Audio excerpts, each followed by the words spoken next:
Good morning all of students. Today we'll teach about the electric current of effect in magnetic field. Magnet का क्या प्रभाव है विद्युत धारा में। तो our video is also available in YouTube channel. So subscribe, like and share.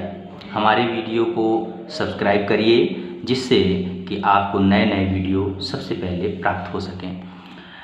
तो देखते हैं कि विद्युत धारा के चुंबकीय प्रभाव में क्या है। तो सबसे पहले हम जानते हैं कि चुंबक क्या होता है, कि चुंबक क्या है। तो सबसे पहले जानते हैं कि मैग्नेट चुंबक क्या है। तो जो चुंबक होता है, तो चुंबक में आपने देखा होगा कि कुछ इस तरह के चुंबक होते हैं, कुछ आपने गोल चुंबक इस तरह से भी देखे होंगे। विभिन्न आकृति के चुंबक होते हैं और इनका आकार इस तरह से ही, इसको कहते हैं छड़ चुंबक। तो ये जो छड़ चुंबक है इसी के बारे में पहले हम अध्ययन करते हैं। तो जो छड़ चुंबक है ये चुंबक का ही एक भाग होता है। तो सबसे पहले हम चलते हैं कि चुंबक क्या होता है।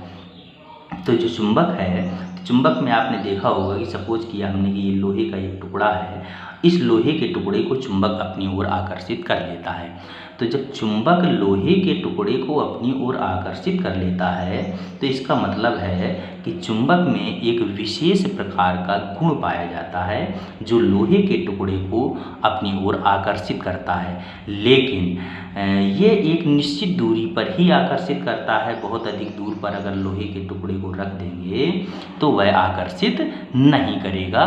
तो इसका मतलब क्या है? इसका मतलब ये है कि चुंबक में गुण तो पाया जाता है लोहे के टुकड़े को आपस में आकर्षित करने का, लेकिन बहुत दूर रखे लोहे के टुकड़े को अपनी ओर आकर्षित नहीं कर सकता है। दूसरी चीज़ क्या है कि अगर हमारे पास दो छड़ चुंबक हैं और हम जानते हैं कि छड़ चुंबक में दो ध्रुव होते हैं, एक यन और दूसरा यस।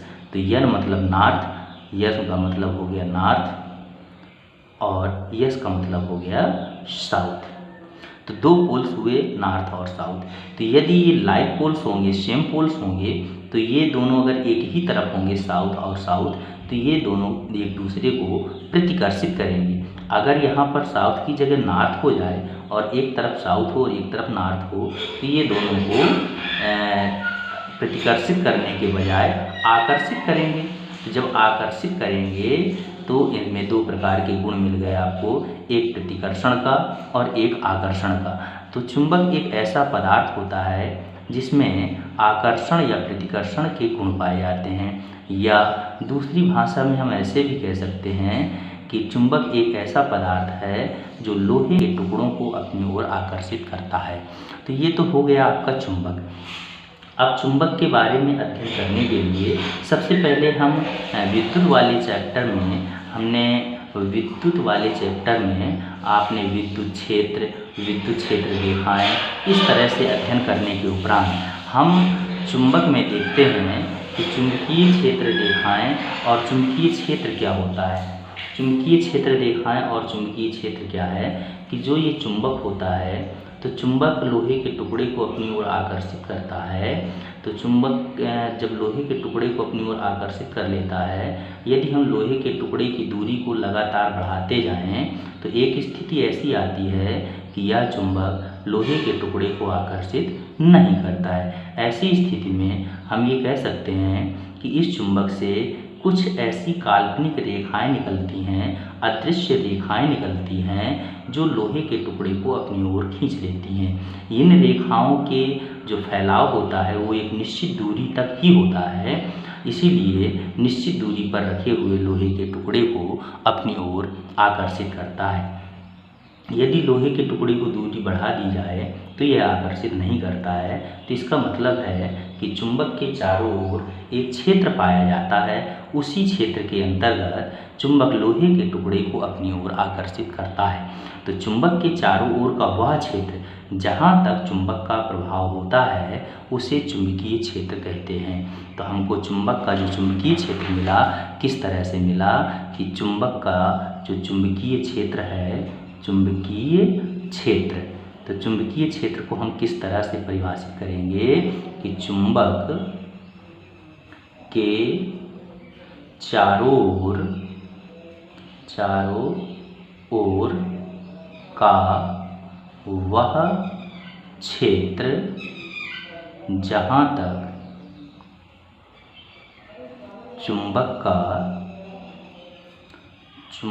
का प्रभाव होता है उसे चुंबकीय क्षेत्र कहते हैं। चुंबकीय क्षेत्र कहते हैं। ये हो गया चुंबकीय क्षेत्र। अब जो ये चुंबकीय क्षेत्र उत्पन्न हुआ, ये किसके कारण उत्पन्न हुआ? तो उनको कहते हैं हम क्षेत्र रेखाएं। उनको कहते हैं क्षेत्र रेखाएं। क्षेत्र रेखाओं के द्वारा ही चुंबकीय क्षेत्र उत्पन्न होता है। तो जो हमारे पास चुंबक होता है, तो चुंबक में यन ध्रुव और यस ध्रुव, दो ध्रुव होते हैं। तो जो बाहर से चुंबकीय बल रेखाएं चुंबक के बाहर निकलती हैं, वो यन से यस की ओर जाती हैं, लेकिन जो अंदर चुंबक में गतिमान होती हैं, वो यस से यन की ओर होती हैं। तो जो ये चुंबकीय बल रेखाएं हैं जो यन से यस की ओर जा रही हैं, ये चुंबकीय क्षेत्र रेखाएं, चुंबकीय बल रेखाएं चुंबक के चारों ओर फैली होती हैं, और यही चुंबकीय बल रेखाएं या क्षेत्र रेखाएं लोहे के टुकड़े को अपनी ओर आकर्षित करती हैं। तो ये जो रेखाएं होती हैं, ये रेखाएं हमको दिखाई नहीं देती हैं, इसलिए इन रेखाओं को हम कह सकते हैं कि ये अदृश्य हैं। दूसरी चीज़, यन से यस की ओर जाती हैं, तो हमको इन रेखाओं के बारे में एक विशेष गुण प्राप्त हुआ कि ये रेखाएं अदृश्य हैं और इन्हीं रेखाओं के द्वारा चुंबकीय क्षेत्र व्यक्त किया जाता है, और ये यन से यस की ओर जाती हैं। तो क्षेत्र को हम किस तरह से परिभाषित करेंगे कि क्षेत्र रेखाएं क्या हैं? क्षेत्र रेखाओं को परिभाषित करने के लिए हम इस तरह से कह सकते हैं कि वे काल्पनिक रेखाएं या वे अदृश्य रेखाएं, वे अदृश्य रेखाएं जो चुंबक के चारों ओर चुंबकीय क्षेत्र को व्यक्त करती हैं,